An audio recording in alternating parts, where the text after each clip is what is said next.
Físico oportuno, completo en el aspecto de realizar todo, aunque el examen físico va a ser de acuerdo a la flexibilidad. Y para hacer una atención de energía, ¿qué teníamos que considerar además? Para hacer diferenciar las diferentes edades. ¿En base a qué? Alguien que me dé una manita para que salte.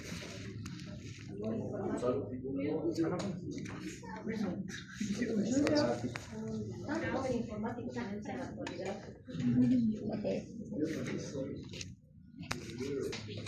¿Qué dijimos? Que para hacer atención de un niño, ¿qué tenían que tener como conocimiento los médicos? Saber las características en las diferentes edades, en los diferentes grupos. Entonces, la base para la atención del niño significaba primero la integralidad, la flexibilidad en el examen físico, y hablar de integralidad hablamos de un entorno, ¿no es cierto? Al mismo tiempo dijimos que para hacer la diferenciación y la atención, ¿qué teníamos que ver? Saber, tener conocimiento de la base de qué es la atención desde un recién nacido hasta un adolescente. Entonces hablamos de los diferentes grupos etarios. ¿Y cuál creen que para ustedes es la edad más importante? Si bien decimos que tenemos un contexto desde un lactantito hasta un niño ya preescolar, escolar y un adolescente, ¿cuál es la etapa que se considera la más importante en un niño? Hablamos para la educación, hablamos de la capacidad de desarrollo del sistema nervioso central, para lograr habilidades, para una vida futura. La alimentación, muy bien, pero no estamos hablando de alimentación solamente como lactancia. Hablamos de alimentación de lactancia materna, alimentación complementaria y alimentación actual, como una dieta balanceada. Muy bien. ¿Qué más? Entonces, la nutrición es un potencial para que el niño tenga un buen crecimiento y desarrollo, ¿cierto? ¿Qué más tenemos que considerar como concepto? ¿Cuál es el órgano que tenemos que fortalecer para que ese niño tenga mayor capacidades en el futuro? Sistema nervioso central. Entonces, se dice que hay que proteger en base a las patologías y en base a la nutrición, el desarrollo del cerebro para mejorar la condición intelectual del niño. Pero ¿cuál será la etapa en que le vamos a dar oportunidad a que ese cerebro crezca, a que tenga la condición de lograr hábitos, costumbres del entorno familiar? ¿Hasta qué edad creen que es? Hasta los 5 años. Entonces, niño que no logró adquirir habilidades, niño que no logró tener un peso y talla adecuada durante el periodo hasta sus 5 años, es un niño que ya directamente, por más que le demos la mejor nutrición, no va a cambiar. Por lo tanto, dentro del mensaje que nos dan en pediatría dice que cuando hablamos de control de crecimiento y desarrollo, hacemos énfasis primero hasta los 5 años. Es por eso que el Ministerio de Salud nos da cartillas, y eso es a nivel mundial. ¿Hasta qué edad controlamos? Todas las cartillas del carnet de salud infantil están registradas hasta los 4 años, 11 meses, completando sus 5 años, ¿cierto? Por eso es que se dice que el seguimiento de un niño para vigilar que tenga un buen crecimiento y desarrollo y una vida saludable futura va a ser hasta los 5 años. Entonces, la lucha en pediatría es esto, que hasta los 5 años tenga un niño un buen crecimiento y desarrollo, y logro de habilidades y logro de aprendizaje del entorno para que tenga una vida futura ya organizada, vamos a decir, ya con mejores condiciones, ¿cierto? Pero ahí cuando estamos hablando de crecimiento y desarrollo decimos hay que considerar, y preferentemente vamos a considerar de que ese niño tenga una condición de niño sano, ¿no es cierto? Entonces, dentro del concepto que manejas en el niño es un niño sano, mismo que tenga patología. Vamos a hacer seguimiento de peso y talla, porque sabemos que una diarrea nos va a bajar hasta 1 kilo, 2 kilos, ¿no es cierto? Eso no me sirve para ver si está creciendo y desarrollando bien. Es una etapa patológica que le va a permitir bajar peso, pero que eso se va a revertir rápidamente con una buena hidratación y buena nutrición, ¿verdad? Entonces, el crecimiento y desarrollo está basado principalmente en el seguimiento del niño hasta los 5 años, que se considere ese niño un niño sano, para decir que ese niño ya cumplió con los requisitos hasta los 5 años para definir el estilo de vida, la nutrición y las condiciones futuras de un niño. ¿Sí? Entonces manejaremos ese concepto. Cuando estamos hablando de hacer crecimiento y desarrollo, decimos, ¿no? No es lo mismo atender a un recién nacido que a un lactantito. Ahora vamos a llegar hasta el lactante. La doctora Maya va a preescolar, escolar y adolescente. ¿Sí? Entonces ahora vamos a hacer ciclo hasta el lactante mayor. Cuando hablamos del niño, vamos a evaluar obviamente pues desde el recién nacido, ¿no es cierto?, hasta el lactantito cuando cumpla sus 2 añitos, que es mi límite hasta el lactante mayor. Entonces ahí decimos que un niño tiene que tener frecuencia de consulta para vigilar el seguimiento y desarrollo del crecimiento y desarrollo principalmente en base a una frecuencia ya establecida. Si hablamos de frecuencia, relacionamos con la edad. Un recién nacido o un neonatito, ¿por qué es importante que lo llamemos principalmente su primera consulta hasta los 7 días, la primera semana? ¿Por qué creen que es importante? Todo recién nacido tiene obligación, una mamá, hacer consulta hasta los 7 días de vida. ¿Por qué? ¿Qué pasa los primeros 7 días de vida? Se está adaptando a la vida exuterina, ¿cierto? ¿Y qué puede pasar durante esos 7 días? ¿Cuáles son los riesgos que tiene un recién nacido? Y por eso que decimos, vamos a vigilar a ese niño. Primero las 72 horas y hasta los 7 días. ¿Por qué? Y ahí dice, ¿no? Por lo menos el neonatito hasta sus 28 días tiene que hacer control una vez por semana para vigilar ciertos riesgos patológicos. ¿Cuáles son los riesgos patológicos que vigilamos en un recién nacido? Hasta un neonatito. Ictericia. La ictericia si se va a presentar hasta los 7 días. Si bien sabemos que la ictericia es fisiológica en un 60% de los niños, pero dentro de ello entramos a una ictericia patológica. Entonces, los 7 días me va a marcar el riesgo de que entre a componente patológico de ictericia patológica. Uno de los seguimientos. ¿Qué más tenemos que hacer? Si ese niño no está lactando bien, ¿qué le puede pasar? Desnutrición. No va a ganar peso adecuadamente, ¿no es cierto? O sea, se dice que ellos van a ganar 25 gramos día. Bueno, no va a ganar peso, pero una semana no voy a poder controlar porque se dice que la primera semana va a bajar hasta el 10% de peso, ¿cierto? Entonces no es un parámetro la ganancia de peso. Si no lacta, no se alimenta bien, ¿cuál es el riesgo? A ver, ustedes echen en ayunas, ¿qué les va a pasar? ¿Qué les pasa si ustedes echen en ayunas? Lo consumen. Van a dormir, van a estar agotados. ¿Qué significa eso? ¿Qué elemento en el organismo va a bajar porque no está con una alimentación? La glucosa, la hipoglicemia en un niño en la primera semana es alto riesgo y junto con la hipoglicemia relacionado con una hipolactancia también va a estar en la baja de calcio, hipocalcemia. Por lo tanto, la primera semana de un recién nacido es obligatorio vigilar porque los 3 trastornos metabólicos pueden estar presentes. ¿Sí? Otra cosa que es importante vigilar que el cordón, como está la condición de cordón, o las infecciones locales que se llaman, porque ese niño recién está colonizando, estaba estéril en el útero materno. ¿Y qué pasa cuando va a estar afuera? La mamá está tocándole con las manitos, está empezando la colonización. ¿Y quién es el que coloniza? Principalmente, ¿qué bacteria coloniza? El Diógenes es un saprófito de la piel. Y si ese niño no tiene una piel madurita, ¿qué va a pasar? Ese Streptococcus pyogenes va a profundizar y le va a producir el inféctico del recién nacido, ¿cierto? Cuando estamos hablando del cordoncito a la mamá, le vamos a enseñar que tenga una higiene y que mantenga ese cordón sequito, ¿no es cierto? ¿Cuál es el riesgo de que se infecte ese cordón? ¿Cómo se llama la infección del cordón? Infección del ombligo del cordón.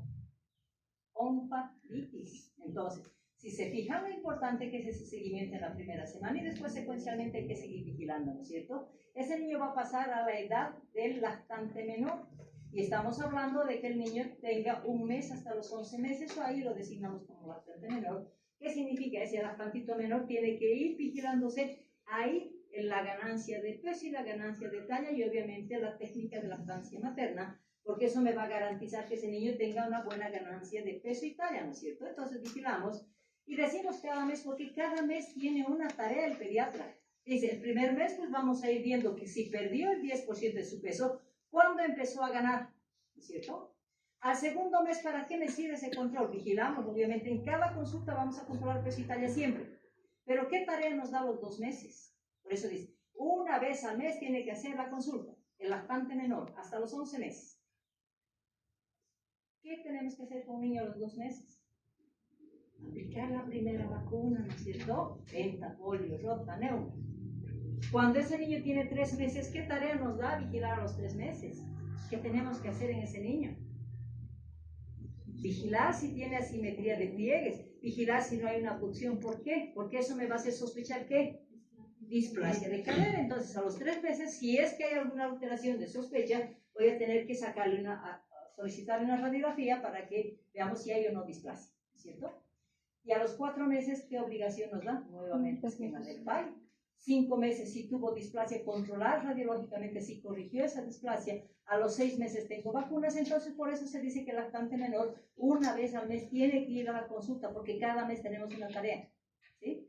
Cuando ya estamos hablando de lactante mayor, que significa que es un niño que tiene 1 año, hasta 1 año, 11 meses, ya no tenemos mucha preocupación, ya ese niño ya logró su independencia, entonces voy a necesitarlo verlo cada 2 meses nada más, ¿sí? Y después cuando ese niño ya significa la edad preescolar, que hace hasta los 59 días, entonces hablamos de que tiene 2 años hasta los, ¿cuándo hablamos del preescolar? 2 años hasta los 5 años, ¿no es cierto? Entonces, ese niño ya no necesito verlo, porque ya está encaminado, sí voy a hacer un control de vacunas y hacer seguimiento de peso y la talla, ¿no es cierto? Entonces, si me dicen que en cada una de las consultas tengo obligación de hacer la vigilancia del crecimiento y desarrollo, ¿qué concepto ustedes van a manejar de lo que es crecimiento y qué concepto para ustedes es desarrollo? ¿Qué les significa eso? Crecimiento y desarrollo. ¿Qué es crecer para ustedes? Aumentar tamaño. Muy bien, ¿qué más? Ganar peso, ¿qué más? Evaluar todos los parámetros antropométricos. Peso, talla, perímetro cefálico, hasta el añito de edad, ¿no es cierto? Entonces, ¿en base a qué se va a dar esa ganancia de peso y talla? En base a una buena nutrición, obviamente. Y en base a esa buena nutrición, ¿a qué va a inducir? A que ese niño tenga multiplicación celular, haya aumento del número de células y que esas células se organicen. ¿Y en qué se van a organizar? En los diferentes sistemas. Y si hablamos de sistemas, ¿qué significa? Que ese sistema tiene que empezar a funcionar. Y el funcionamiento de los sistemas, ¿cómo lo vamos a llamar? Desarrollo. Por lo tanto, el crecimiento simplemente es lo que es medible, antropometría, ¿no es cierto? Y esa antropometría me va a organizar en sistemas, ¿para qué? Para que evaluemos el funcionamiento, para decir que está desarrollándose muy bien. Entonces, los dos conceptos que vamos a manejar, el crecimiento es aumento de tamaño corporal en los diferentes parámetros que hemos visto, y el desarrollo simplemente organización celular en base a órganos y tejidos, para determinar función. No es lo mismo el funcionamiento de un sistema digestivo de un recién nacido, un neonatito, a un lactante mayor. ¿Por qué? Porque la inmaduración caracteriza al recién nacido, la inmaduración caracteriza a un neonatito. En el lactantito hasta los 6 meses ese sistema digestivo está determinado para recibir cierto tipo de alimentos, ¿cierto? Por eso se dice que los sistemas se organizan en base a la edad y su funcionamiento va mejorando de acuerdo a la edad. Pero cuando hablamos de crecimiento y desarrollo, ¿qué significa? ¿Será normal que un niño sea alto y no esté funcionando su organismo? Siempre vamos a considerar el paralelismo, si es que quieren, de lo que es crecimiento y desarrollo. Tiene que ir junto. Para eso, las cartillas del carnet de salud infantil que actualmente tenemos, ahí marca siempre 2 parámetros. ¿Cuánto es? ¿Qué edad tiene? ¿Qué tamaño tiene? ¿Y qué tamaño tiene? ¿Cuánto pesa? ¿No es cierto? Entonces hablamos del crecimiento y desarrollo, que es importante, y al mismo tiempo también tiene las cartillas de cuánto está desarrollando en base a la maduración muscular o en base a la maduración de funciones, ¿no es cierto? Entonces, decimos que el paralelismo siempre vamos a considerar, pero para garantizar un buen crecimiento y desarrollo, ¿qué me determina? ¿Qué factores van a intervenir para que un niño tenga un buen crecimiento y un buen desarrollo? ¿Qué creen? ¿Cuál es la base? Ahora van a ver ustedes papás que son más pequeños, hijos que son más grandes, ¿cierto? Todos ellos han tenido la oportunidad de que los padres transmitan la característica genética a sus hijos, ¿cierto? Entonces decimos que primero vamos a considerar los factores endógenos que son propios de un organismo. Y luego vamos a hablar de los factores exógenos, que es lo que es el medio ambiente interviniente para que ese niño tenga una buena oportunidad de crecer y desarrollar, ¿verdad? Entonces, si estamos hablando de que el crecimiento y desarrollo está basado y controlado por el código genético que es traspasado por los padres, pero también decir, hay ciertos factores propios del niño que nos va a condicionar a que garanticemos ese crecimiento y desarrollo. ¿Y eso qué significa? De que primero tiene que ser un niño sano. sin patologías de base. No puede ser un cardiópata, no puede ser un niño que tenga una agenesia renal, no puede ser que tenga una fibrosis pulmonar, etcétera, etcétera. Entonces, para considerar un niño sano desde recién nacido, tiene que conceptuarse primero en que tiene que ser íntegro ese organismo, sin patologías genéticas de base. ¿Y a esto qué significa? Van a intervenir los factores endocrinos. Y cuando hablamos de factores endocrinos, ¿cuáles son las hormonas que van a intervenir directamente para que ese niño tenga un crecimiento y que también desarrolle adecuadamente? ¿Cuáles son las dos hormonas intervinientes? Del crecimiento ahí. ¿Y quién más? Una glándula que tenemos en el cuello. Tiroides. Entonces son las dos hormonas que van a intervenir dentro del componente endocrino. Y si estamos hablando de que eso consiste en que va a determinar los cambios somáticos y funcionales, vamos a relacionar con el medio exógeno. ¿Por qué hablamos principalmente del medio ambiente como factor interviniente? Medio ambiente. Será lo mismo para crecer y desarrollar de un niño, vivir a nivel del mar o vivir a 4.000 metros de altura. ¿Será lo mismo? No. Entonces, ahí hablamos del medio ambiente, ¿no es cierto? Porque un niño o niña que vaya a vivir en nivel del mar, la oxigenación es óptima, la celularidad es óptima, ¿no es cierto? Entonces decimos que van a mejorar su desarrollo cuando están a nivel del mar por la celularidad y la oxigenación principalmente de las células, ¿verdad? Cuando es un niño que vive en 4.000 metros, 3.500 metros, ¿qué significa? Que ese organismo no va a disponer la cantidad de oxígeno. Tiene que compensar su organismo para darle el oxígeno a sus sistemas. ¿Y cómo va a compensar? ¿Cómo compensa? ¿Quién es el responsable? ¿Qué células son responsables para trasladar el oxígeno? Los glóbulos rojos a través de la hemoglobina, ¿no es cierto? Entonces, ¿qué es lo que va a pasar con esos niños que viven en altura? Tienen que ser productor de más glóbulos rojos, ¿no es cierto? ¿Y qué significa eso? Compensación.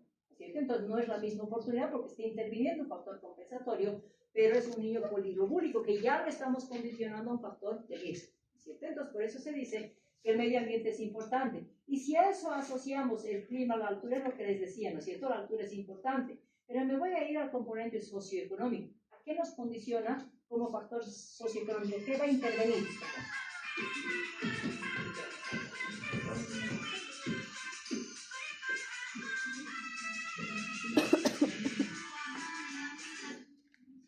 ¿Cómo vamos a intervenir?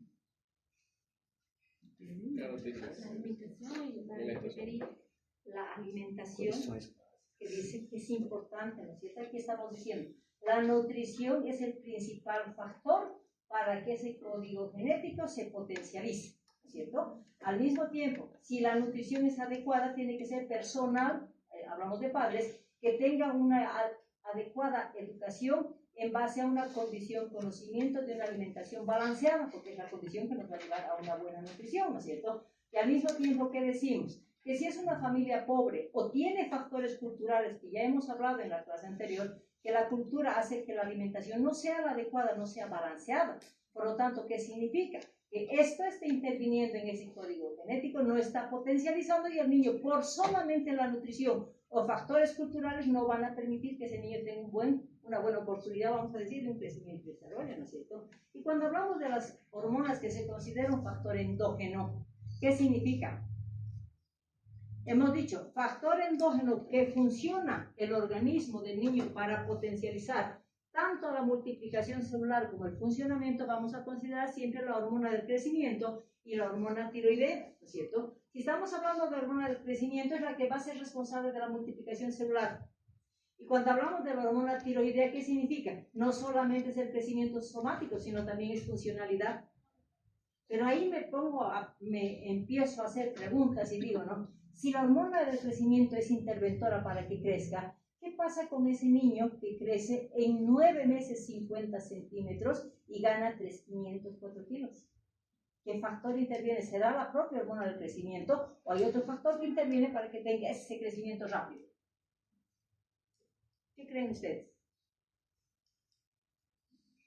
Es la placenta la responsable del crecimiento de los 50 centímetros y el crecimiento, ¿por qué? Porque la placenta va a producir una hormona que se llama la hormona somatotropina coriónica de la placenta, que va a ser la responsable del crecimiento de esa etapa de la vida fetal.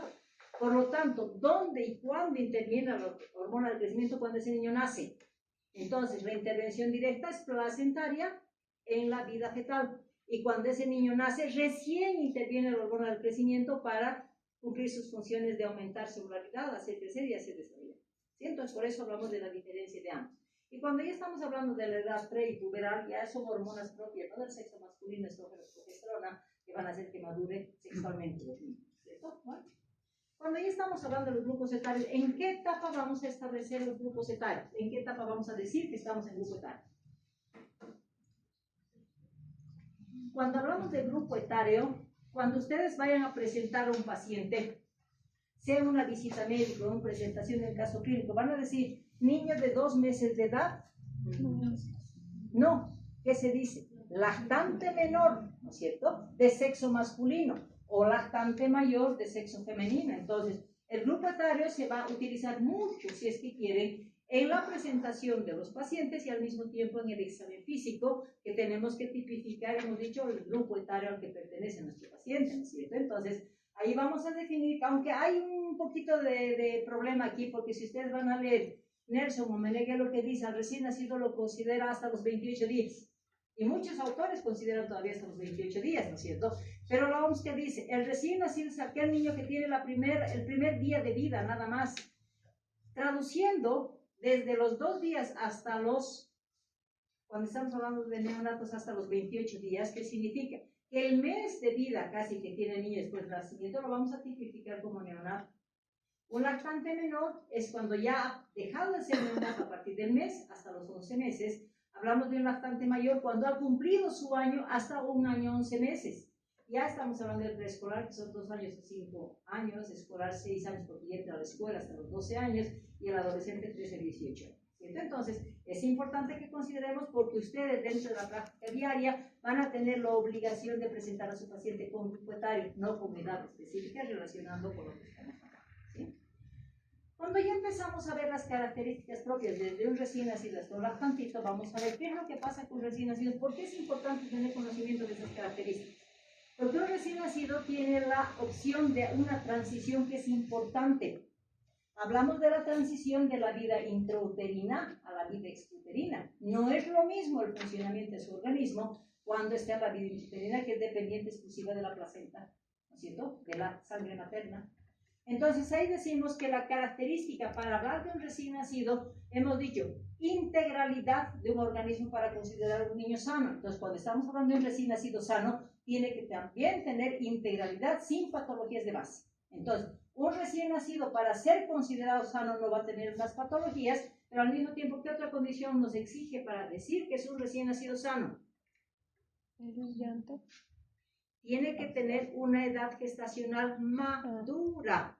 ¿Y cuál es la edad gestacional para decir que es un recién nacido maduro? 30. Los ginecólogos dicen a partir de las 37 semanas hasta las 41 semanas. 42 semanas es un postérmino. 36 semanas o menor es un postérmino. Entonces, para hablar de recién nacido sano, vamos a hablar de una edad gestacional adecuada.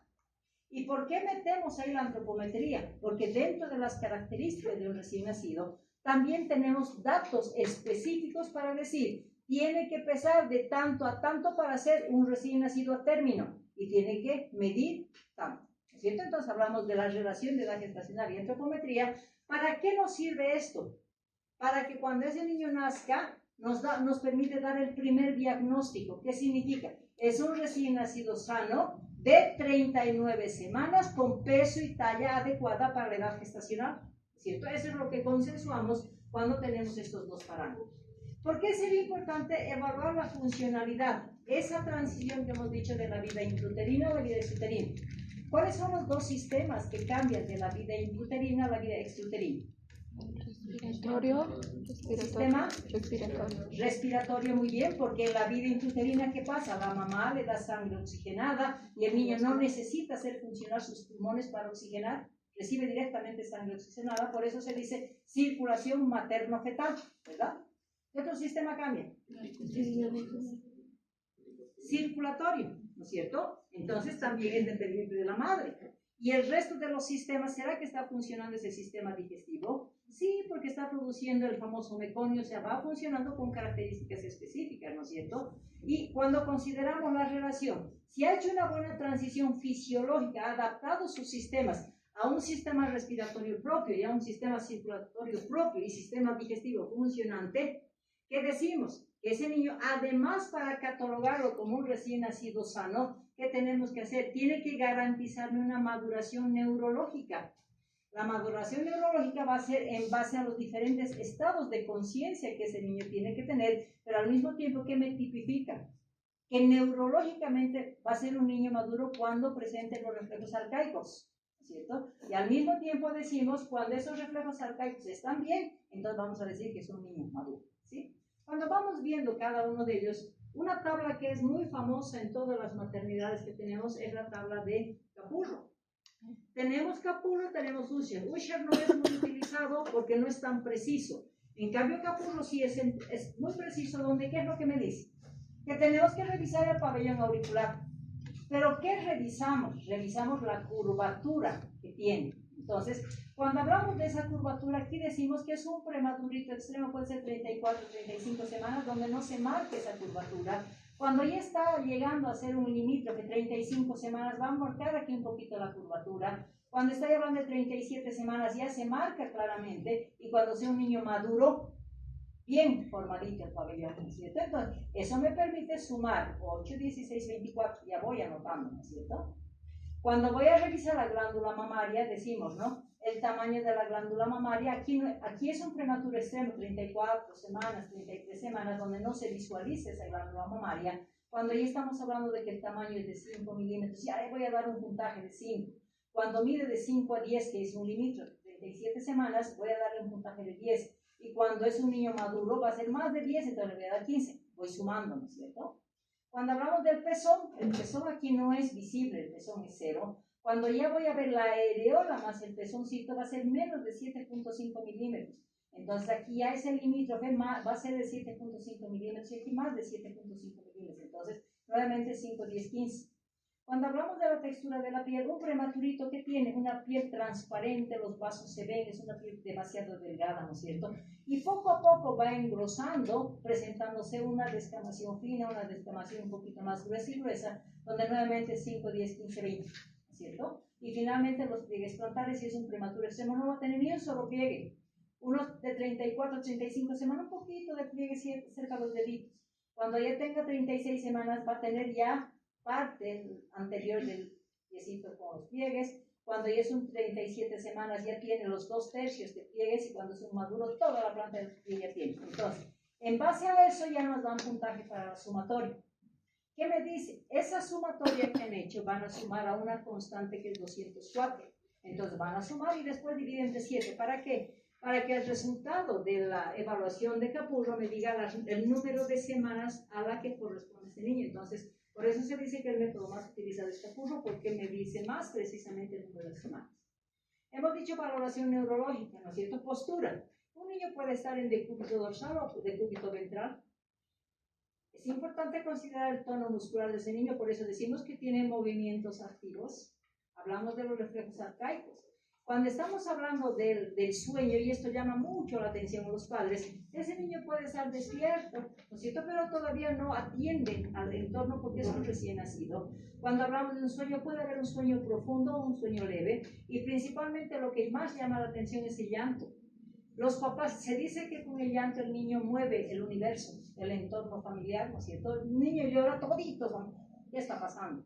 Le está doliendo, está enfermito, ¿no es cierto? Y el llanto es una etapa fisiológica del niño. ¿Qué es lo que quiere? Algo pide, algo necesita, puede ser leche, generalmente a esta edad, cuando tiene hambre empieza a llorar, ¿no es cierto? O cuando el pañalito está mojado empieza a llorar. Entonces es una necesidad que el niño tiene sin significar que ese llanto sea relación con enfermedad o con patología, ¿sí?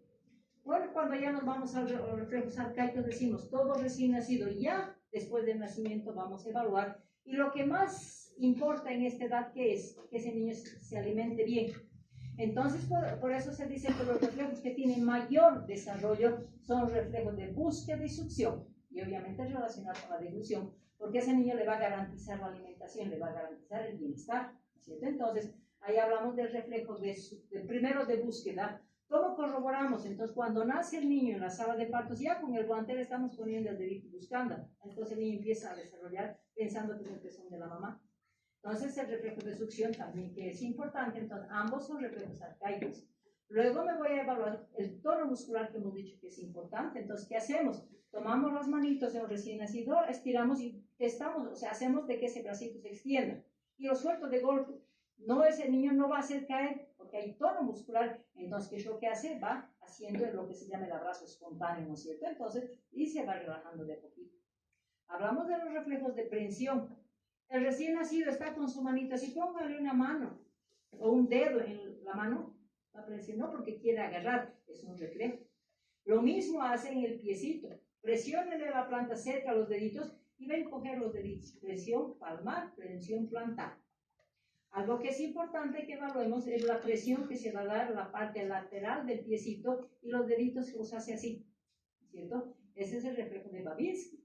Sabemos que el Babinski en los niños grandes es patológico, es un signo neurológico, ¿verdad? Pero en el recién nacido se considera como fisiológico. Y finalmente, cuando vamos a evaluar el tono muscular, vamos a agarrar al recién nacido de la cintura y vamos a hacer que el piecito toque con las sábanas. Entonces, ese roce va a ser como si el niño quisiera caminar. Entonces, hace esto. La marcha automática. Entonces, todo esto es valoración neurológica, pero para considerar que es un niño maduro, vamos a decir, es un niño feo. Hemos dicho que la antropometría es importante para dar el diagnóstico de peso y talla adecuada. Entonces, ¿cuándo vamos a decir que está en parámetros normales? Cuando ese niño, por ejemplo, si nace de 2.500 a 3.500, el diagnóstico es un recién nacido sano, con peso y talla adecuada para la edad gestacional, porque estamos hablando de un niño maduro, ¿no es cierto? Pero si es un niño que está pesando de 3.600 a 3.900, ahí ya me está diciendo, cuidado, está entrando a rango patológico. Estamos hablando de un niño grande. Cuando hablamos de un niño con 4 kilos, ¿qué significa? Es un macrosómico. Y cuando hablamos de niño grande y hablamos de macrosómico, ¿por qué es importante hacer el seguimiento en estos niños? Porque los 3 trastornos metabólicos, ictericia, hipoglicemia, hipocalcemia, van a estar presentes en estos niños porque entró al rango patológico. ¿Sí? Cuando estamos hablando de la talla, se dice que la talla es de 48 a 50 centímetros como normal, más 2 menos 2 centímetros se considera normal, y finalmente es obligatorio medir el perímetro cefálico, y también ahí hablamos de más 2 menos 2, porque si es menos, si estamos hablando de 35 y es menos 2, 32 es microcefálico, y si es más de 38 es macrocefalia, ¿no es cierto? Entonces, eso significa, esto es normal. Si salimos de este rango, ya estamos hablando aquí de riesgo patológico y tallas aún, ¿cierto? Bueno, eso es lo que vamos a vigilar en recién nacido, pero también he dicho que tengo que ver el cambio, ¿no es cierto? O sea, ¿cómo va a ser la transición?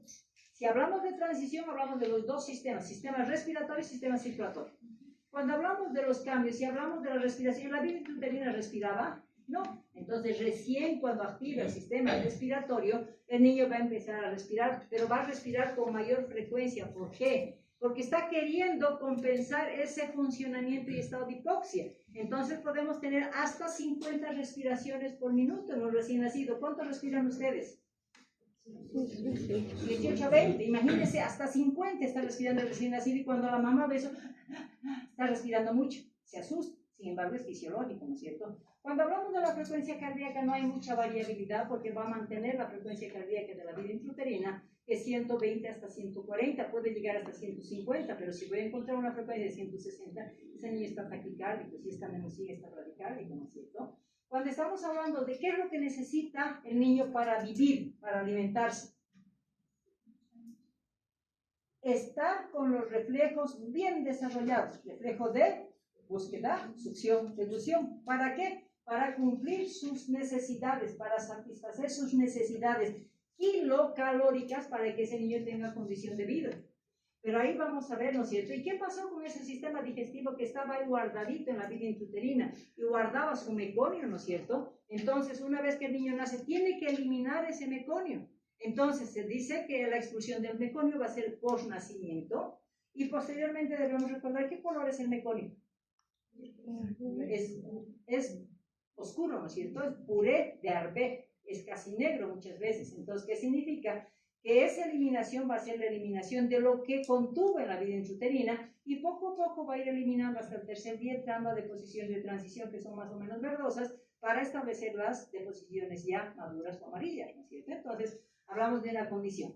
¿Por qué será que ese niño va a hacer 3, 5, hasta 7 deposiciones? Y eso es un motivo de consulta frecuente, porque la mamá va a decir, cada vez le estoy cambiando 7 pañales, ¿no es cierto? Porque puede hacer 5 hasta 7 veces. ¿Por qué? ¿Por qué el niño hace con tanta frecuencia sus deposiciones? ¿Por qué creen? Y la mamá dice, cada vez que toma leche, ese ratito hace su deposición, nos dicen, ¿no es cierto? Está con diarrea, y no es diarrea, es parte del desarrollo fisiológico de ese niño. ¿Por qué creen que hay esa alta frecuencia de deposiciones? Porque el niño tiene un reflejo, que se llama ese reflejo gastrocólico. O, en otras palabras, mamá y estimula al colon para el vaciamiento. Entonces, por reflejo gastrocólico hace que el niño hace deposiciones muy frecuentes, ¿cierto?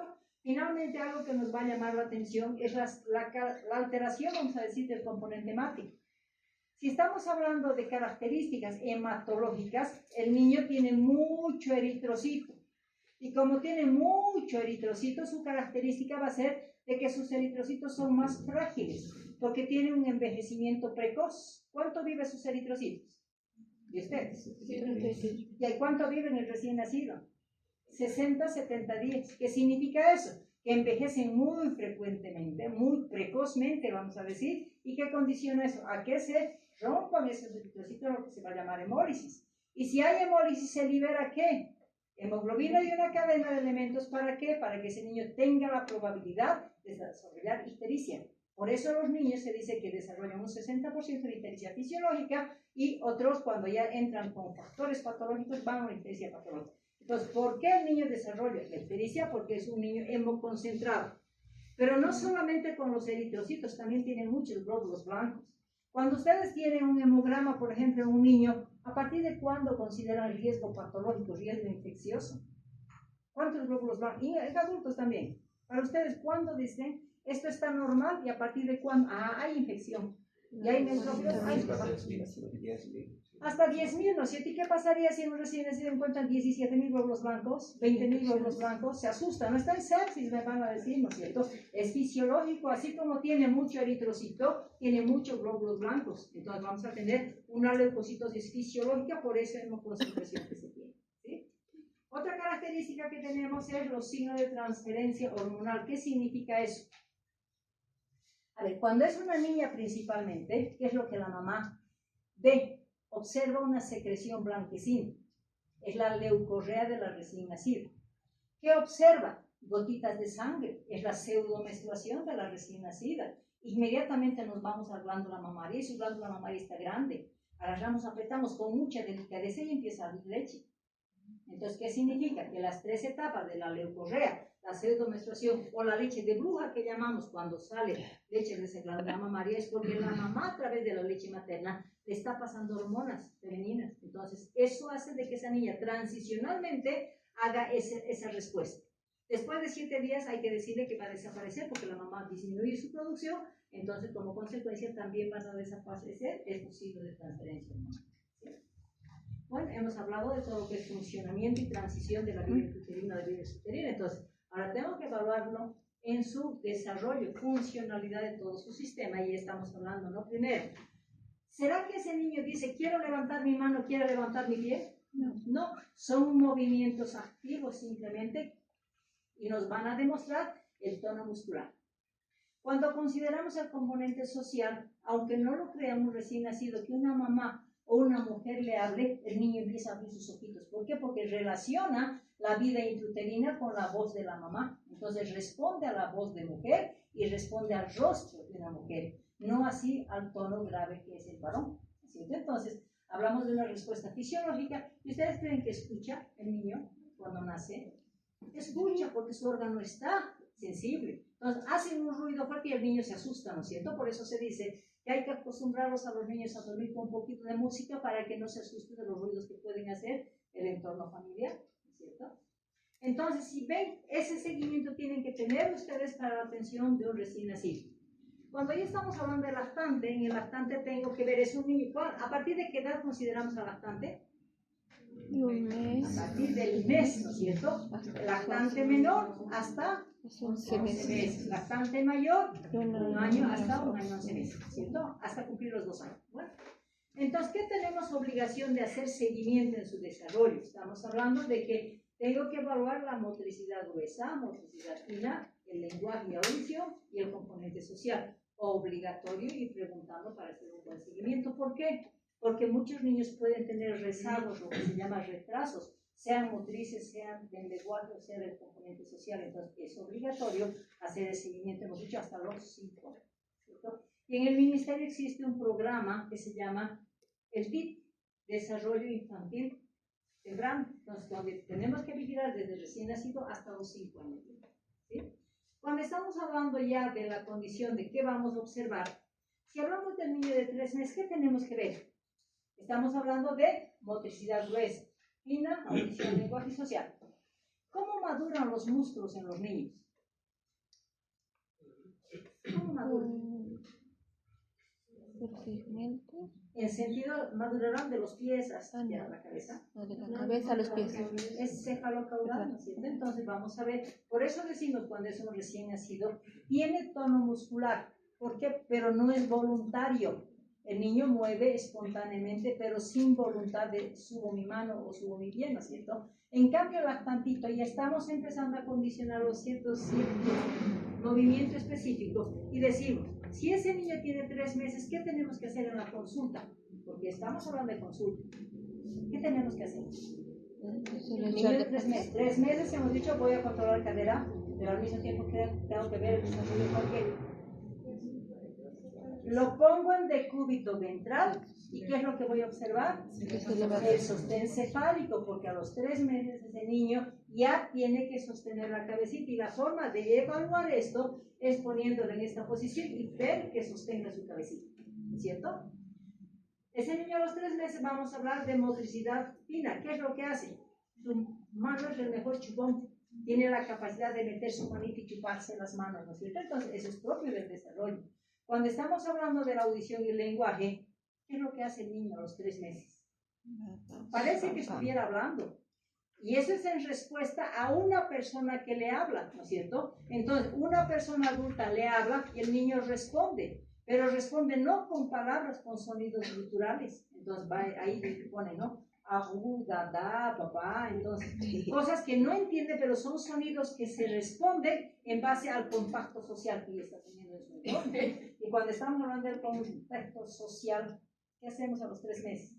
A ver a un niño de 3 meses, hagan una caricia en la carita, ¿qué hace? Le sonríe. ¿Le sonríe porque le cayeron bien o simplemente por reflejo?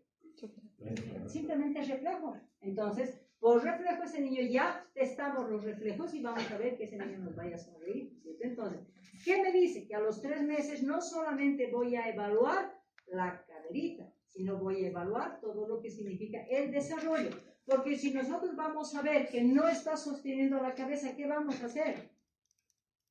Y mandar la fisioterapia, porque tiene que haber ejercicios que le fortalezcan los músculos del cuellito, porque si no, eso se considera retraso en su desarrollo motriz, ¿no es cierto? Y ahí hablamos de los diferentes componentes, como vamos a hablar del retraso correspondiente, y eso se puede revertir con fisioterapia.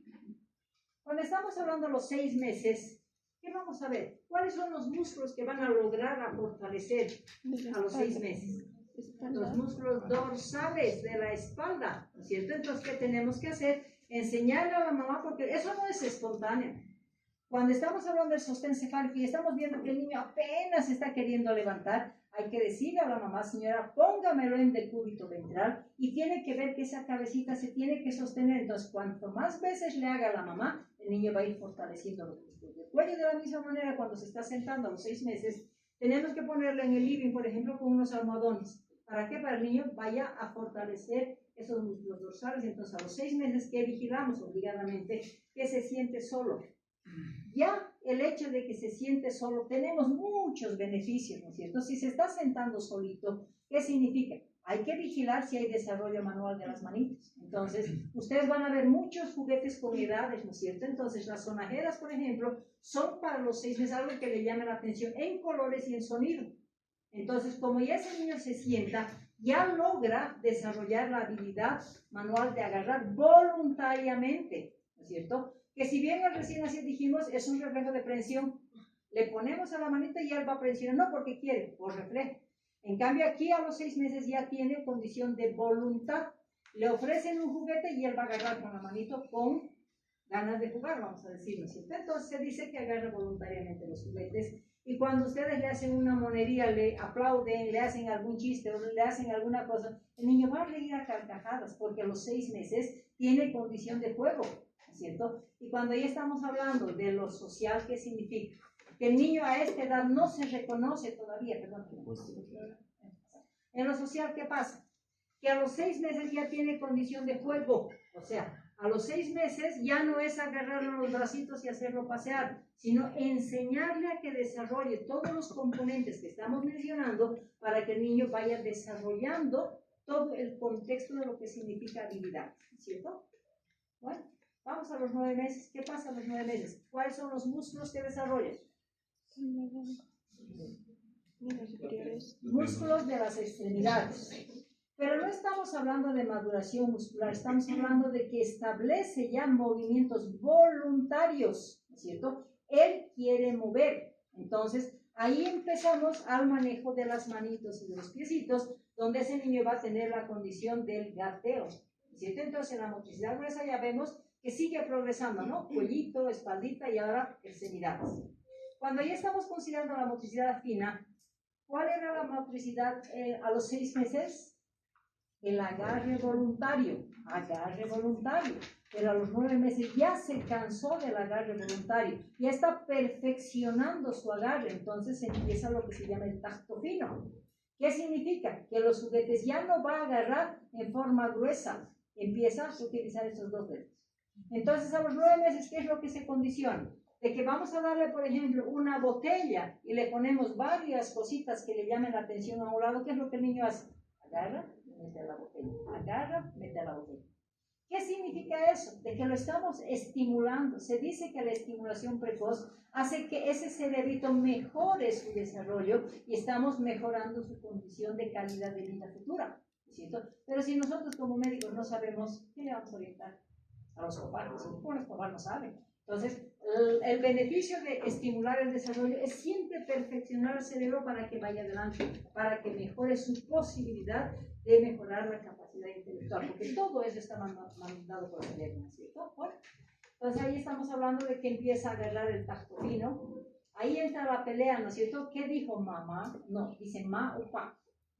¿Por qué dice ma o por qué dice pa? ¿Qué prima para que diga ma o pa? Primero. La mamá dice mi mamá, mamá ha dicho primero, papá dice primero pa. ¿No? Sí. ¿Por qué? ¿Por qué creen que empieza? Está más con la mamá. Estamos hablando de mayor afinidad. Tal vez el papá le da más cariño, mayor atención, entonces el niño pa, lo primero. Si la mamá le da más atención, ma. Entonces depende de la afinidad emocional con el niño tiene, que va a empezar a determinar las primeras palabras, pero identificando ya al entorno familiar, ya sabe quién es su mamá, ya sabe quién es su papá, ¿cierto? Y cuando estamos hablando del componente social, sabe a los 9 meses, y si ustedes van a ver la consulta de un niño de 9 meses, es la etapa en que van a llorar más. Si hablamos de un lactantito de 6 meses, feliz lo vamos a tener a la camilla y lo vamos a examinar como nosotros queremos sin mayor problema, porque no reconoce a su entorno. Y más un recién nacido, no sé, que le pongamos un estetoscopio y empiece a llorar, ¿no es cierto? Que es otra cosa. Pero si estamos hablando de los 9 meses, ya identifica la bata blanca, ya identifica que somos extraños. Y eso se verifica a través de un estudio donde dice las respuestas en el espejo.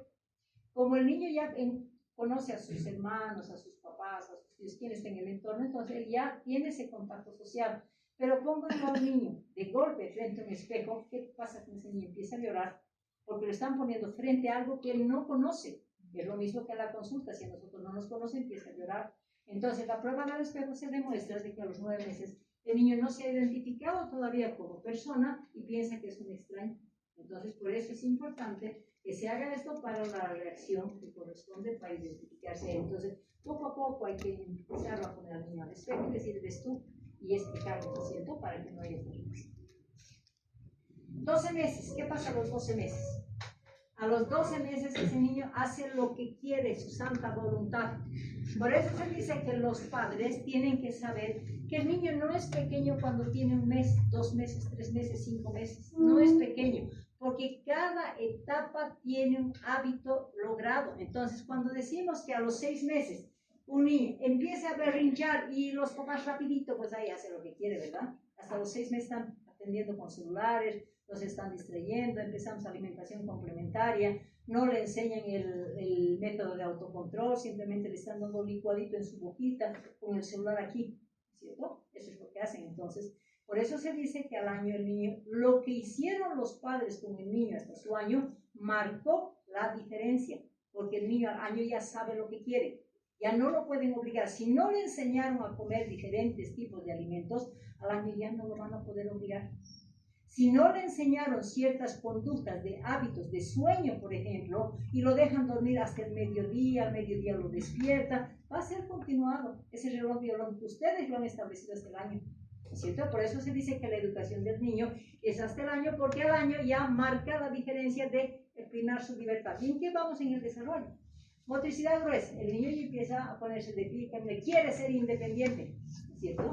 Y como él ya sabe jugar, ya tiene incluso juguetes preferidos, alimentos preferidos, entonces si la mamá está jugando, y pueden hacer la prueba, le gusta un juguete y él que vea dónde lo están escondiendo y van a esconder. El niño, como ya se moviliza en gateo o en deambulación, va a ir a buscar y va a buscar su juguete escondido porque quiere, le gusta, identifica sus gustos, ¿cierto?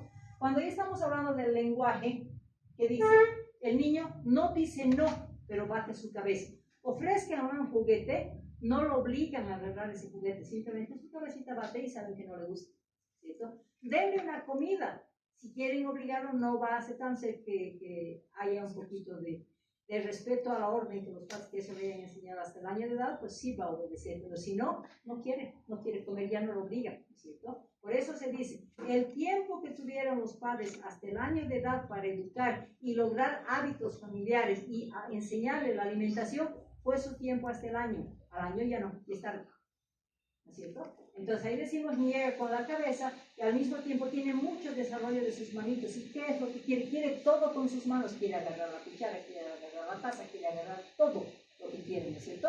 Entonces ahí aprovechamos para que él empiece a utilizar sus propios instrumentos, porque el año ya marca su independencia.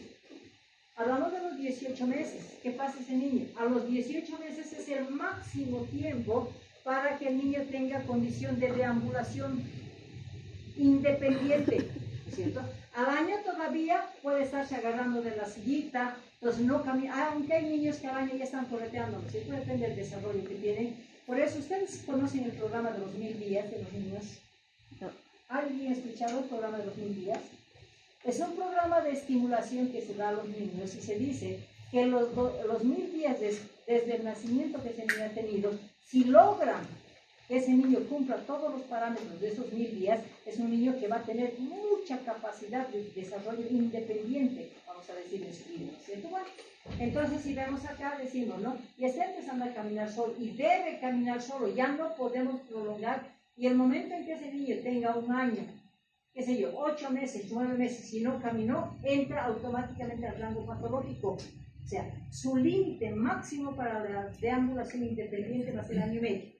Si no camina hasta el 1 año y medio, ahí estamos con problemas de motricidad.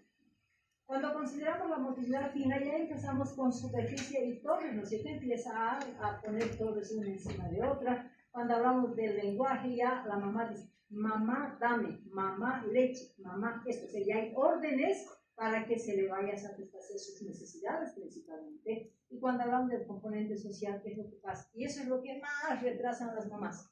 Vamos a ver en el pre-kinder, niños acompañados o no. ¿Qué significa esa comodidad de la mamá? Porque el niño, como ya establece 2 palabras, mamá, shishi o mamá, algo que una palabra relaciona con deposiciones, tiene capacidad de lenguaje el niño. Pero la mamá, pues es como, puede ser por trabajo, puede ser por diferentes condiciones, Pero al niño lo estamos retrasando porque el niño al año y medio ya sabe hablar, ya controla sus esfínteres porque él ya siente que tiene que diccionar, ya siente que tiene que hacer su deposición. Pero como lo acomodamos al pañal, no le interesa, ¿no es cierto? Entonces estamos retrasando muchas veces el desarrollo del niño. Con esas pequeñas cosas me llevan a ciertas condiciones de retraso. Cuando estamos hablando a los 24 meses, ahí marcamos la independencia total, donde va a manejar su organismo, su grada, juega con pelota, ya incluso puede tener condiciones de manejo del triciclo acá. Cuando hablamos de ahí hay problema, ¿no es cierto? Ya dejó de jugar con los juguetitos. ¿Qué habilidad desarrolla hasta los 2 años? El pulso fino, que significa agarre de bolígrafos, agarre de marcadores. ¿Y qué es lo que hace? El niño no hace puntitos, rayitas como le enseñan en el preescolar. Su habilidad es hacer esto, ¿no es cierto? Entonces la mamá llega con sus yus, ha rayado toda la pared como es independiente. O con marcadores raya toda la pared, hace círculos, ¿no es cierto? Porque no hace puntos ni rayas. Entonces, es el desarrollo del niño. Entonces, ¿de quién depende que raye la pared y no los cuadernos? Dígame. ¿De la mamá? No lo educaron indicando de que cuando raye vas a rayar aquí, ¿no es cierto? Entonces es propio del desarrollo del niño y al mismo tiempo decimos, aquí entonces podemos establecer con ellos una conversación y finalmente a los 24 meses el niño se identifica como ser humano. A ese niño pregúntale si tiene ojos, si tiene nariz, si tiene boca, y es lo que las mamás dicen, no, ya sabe dónde están todas sus partecitas, dicen, ¿no es cierto? Entonces, porque el niño ya se reconoce como ser humano y reconoce todas las partes de lo que está compuesto. ¿Bueno? Eso fue el desarrollo del niño, ¿no es cierto? Y si estamos hablando de crecimiento, ¿qué me dice? Que el niño no solamente tenga que prestarle la atención en su desarrollo cuando es chiquitito, cada edad tiene su desarrollo. Todo el tiempo los padres tienen que estar con conocimiento de motivación para cumplir los diferentes parámetros que hemos visto. Porque si es que está retrasado, los estimulamos y logramos revertir ese retraso, ¿cierto? Pero ¿cuál es la edad más grave a los niños? Es grave.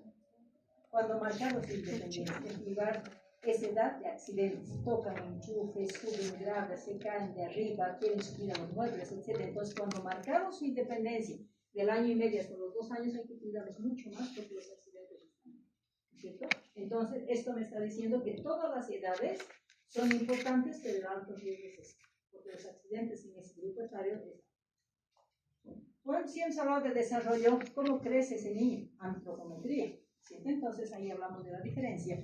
Desde un recién nacido decimos, ¿no? Utilizamos equipos especiales. Si es un recién nacido bastantito menor, son balanzas especiales, son talímetros especiales. ¿No sé? Cuando el niño es grande, ya tengo talímetros de pie y balanzas de pie. ¿Cierto? Crecimiento. ¿Qué dice? Será la etapa de mayor crecimiento cuanto es más pequeño el niño, cuanto es más grande el niño. ¿Cuál es la etapa de mayor crecimiento? Más pequeño. ¿Cómo ven ustedes un niño? A ver, díganme, ¿alguien tiene un hijito? ¿Alguien tiene un hijo? ¿O sobrinos que hayan visto desde que nació? ¿Tienen? ¿No? Díganme la ropita que le han comprado de recién nacido a los 2 meses de hace, ya botaron. A los 4 meses botaron, a los 6 meses botaron. Entonces, el mayor promedio de crecimiento de los niños es cuanto más pequeño es más fácil engordar, crecer. Cuando llegan a la etapa escolar, la preocupación de los padres no está creciendo, está muy flaquito, es propio del desarrollo. Entonces, tenemos que considerar que cuando estamos hablando de la ganancia, ¿qué tenemos que vigilar nosotros? En todas las consultas a ustedes les van a dar el peso y la talla del niño. Para eso nos dan el carnet de salud infantil que cada mes tenemos que registrar para ver si está en la línea verde, amarilla o rojo. Amarillo y verde, riesgo, verde, óptimo, ¿cierto? Entonces ahí decimos, ¿no? Si estamos hablando del niño y del seguimiento, ¿cuánto es el tiempo de mayor vigilancia el primer año? Porque tenemos que hacer control cada mes. Al segundo año ya no, porque ya tiene un poquito ya de estabilidad en su crecimiento, ¿no es cierto? Entonces decimos que la vigilancia, decimos, todo niño que tiene hasta los 3 meses, imagínense, gana 25 gramos día. Es alta la ganancia, ¿no es cierto? Ese niño de su segundo trimestre ya son 20 gramitos. El tercer trimestre ya son 15 gramitos y el cuarto trimestre, cuando ya estamos llegando al año, 10 gramos. ¿Qué me está diciendo eso? Que cuanto más pequeño ese niño, tiene mayor oportunidad de engorde. ¿cierto? Y cuando estamos hablando del segundo año, si sumamos nosotros este tiempo, nunca va a llegar a 200 gramos, ¿cierto? Si sumamos 25 gramos día, son 750 gramos más o menos mes, ¿cierto? En 3 meses nomás llegó a los 200 gramos, 7 por 3, 21, 210, y en este segundo año solamente por mes va a ganar 200 gramos. Eso me está diciendo que cuando era lactantito era gordito, ¿no es cierto? Y cuando ya es lactante mayor y es menos, y cuando es preescolar mucho menos que ganante de peso, ¿sí? Cuando hablamos de la talla, ¿con cuánto nace dijimos? Promedio normal. 50 centímetros más 2 menos 2, ¿no es cierto? Ahí me dice lo mismo. Me dice, el primer trimestre va a ganar 3 centímetros al mes. El segundo trimestre solamente 2 centímetros y el tercero 4 centímetros y medio. Lo mismo, la misma respuesta, que el mismo hecho de que sea más pequeño tiene mayor oportunidad de crecimiento, ¿cierto? Y va a lograr hasta el año 75 centímetros, pero del 75 que ganó, si nació con 50 y hasta el primer año logra 75, ¿cuántos centímetros de diferencia tengo? 25 centímetros, o sea, el primer año está ganando 25 centímetros. Y si nos vamos al segundo año, la diferencia entre 75 y 85, ¿cuánto me queda? 10. Entonces nuevamente me dice, ¿no? Cuando ya pasó a ser lactante mayor, ya la ganancia de talla también va a ser reducida y se reduce aquí a 10 centímetros. Cuando hablamos del perímetro cefálico, normalmente logramos el perímetro cefálico óptimo hasta los 2 años, porque se dice que el desarrollo del cerebro es el 80% de la ganancia hasta la edad adulta es hasta los 2 años. Por eso ahí se dice que la lactancia materna, la OMS que dice, antes manejábamos la lactancia materna hasta el año, ¿verdad? Actualmente la OMS, ¿qué nos recomienda? Hasta los 2 años. ¿Por qué? Porque la lactancia materna tiene elementos, por ejemplo, como la taurina o los oligoelementos que se llaman ¿para qué? Para desarrollar el cerebro, para lograr la neurotransmisión, para que ese niño, como tenía que crecer su cerebrito y funcionar el 70 al 80% a sus 2 años, pues la madre tiene que darle, aunque poquito el segundo año, pero está desarrollando y dirigiendo su cerebro para mejorar la condición del desarrollo del cerebro. Por eso se dice que la masa encefálica también tiene que crecer, y decimos, ¿no? El primer semestre va a crecer 1,5 centímetros, el segundo ya va a ser menos, 0,5, por lo tanto, ese niño que nació con 35 centímetros al año tiene que tener 47 centímetros, ¿ya? Ganancia. Y el segundo año de 47, si manejamos la diferencia, ya van a ser aquí 49, o sea, es mínima la ganancia cuando estamos hablando del segundo año, ¿cierto? Y finalmente esto nos dice el Ministerio de Salud, ¿no es cierto? Nos dice, en todos los niños hagan el control de crecimiento y desarrollo. Unos centros manejan este carnet único, ¿no es cierto? Actualmente han visto los otros carnetes de niños, es una cartillita, ¿no es cierto?, donde tiene las tablas amarillas, las rosadas y las celestes, el peso y la talla. En cambio, en esto me priorizan solamente la talla. ¿Por qué será importante solamente la talla? ¿Por qué el ministerio ha establecido solamente talla?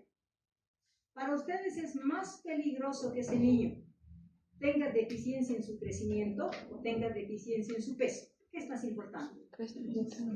Que es talla, ¿no es cierto? ¿Por qué? Porque la talla significa desnutrición crónica, significa deficiencia del aporte kilocalórico que no le permite crecer ese niño. Dentro del componente de crecimiento y desarrollo, ¿qué se dice? Hemos dicho, ¿no? El crecimiento y desarrollo se va a potencializar el componente genético con la alimentación.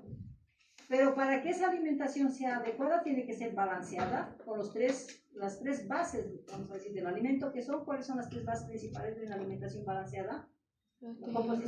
Proteínas, grasas, carbohidratos y vitaminas, verduras, ¿cierto? Bueno, y en todo ese contexto, ¿qué dice? ¿Qué tenemos que lograr con esa alimentación balanceada? ¿Cuál es el requerimiento? Si bien se dice que la alimentación balanceada es importante en la dieta, pero ¿qué otro requisito tenemos que cumplir para potenciar ese componente genético? El valor kilocalórico, porque un niño para tener un buen crecimiento y un buen engorde no solamente necesita una alimentación balanceada, esa es calidad de alimentación efectivamente, pero la porción que tenemos que darle es para cumplir el requerimiento kilocalórico. ¿Ustedes saben cuánto es el requerimiento kilocalórico básico de un niño? 100 kilocalorías. Y si estamos hablando de 100 kilocalorías, ¿cómo la voy a dividir en ese organismo esas 100 kilocalorías? ¿Será lo mismo para crecer? ¿Será lo mismo para mantener un metabolismo? Se dice que el 60% de esas 100 kilocalorías, el 60%, o sea, 60 kilocalorías, sirve solamente para mantener las funciones vitales y el metabolismo de ese niño, para mantenerlo vivo en otras palabras, ¿cierto? El 20 a 30%, ¿para qué sirve?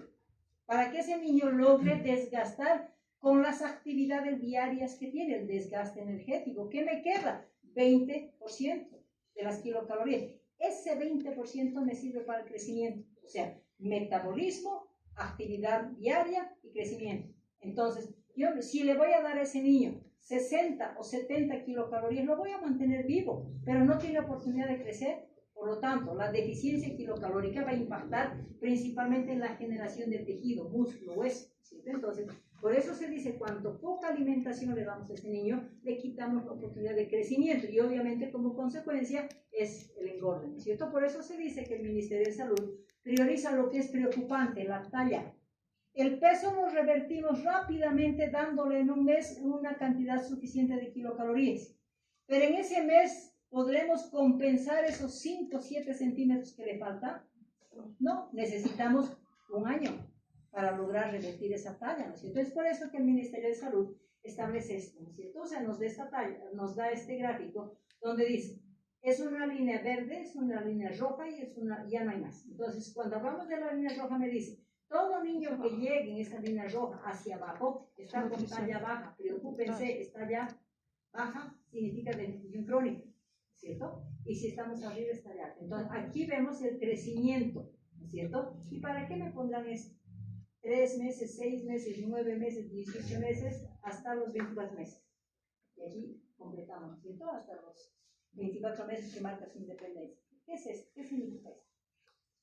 Lo que hemos llevado, o sea, el desarrollo del niño. Entonces, en el carnet de salud infantil hemos dicho, tiene que haber un paralelismo, control de crecimiento y control de desarrollo. El carnet de salud infantil, crecimiento y desarrollo. Por lo tanto, siempre tenemos que ver en la consulta, en base a los diferentes análisis que hemos hecho, si es que quieren, vamos a ver de que tiene que haber paralelismo y el conocimiento por parte de ustedes tiene que estar ahí en las diferentes etapas. Y tenemos que conocer todo lo que necesitamos.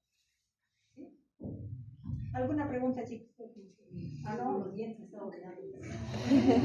La dentición, bueno, esto es muy variable, ¿no es cierto? Hay niños que nacen con dientes supernumerarios, hay niños que erupcionan a los 2 meses, 4 meses, 6 meses, entonces, pero por rutina decimos, ¿no es cierto? Que los incisivos centrales superiores tienen tiempo hasta 8 meses de erupcionar. Los inferiores hasta los 10 meses, los primeros molares hasta el año, los caninos 18 meses y segundos molares hasta los 2 años. Periodos máximos, porque la erupción depende de los núcleos dentarios que tenemos para erupcionar más precozmente, pero nunca más tardíamente, porque eso le significa retraso en la dentición. ¿Sí? ¿Alguna pregunta? Tema de memoria, tema de conocimiento para la consulta pediátrica. ¿Cierto?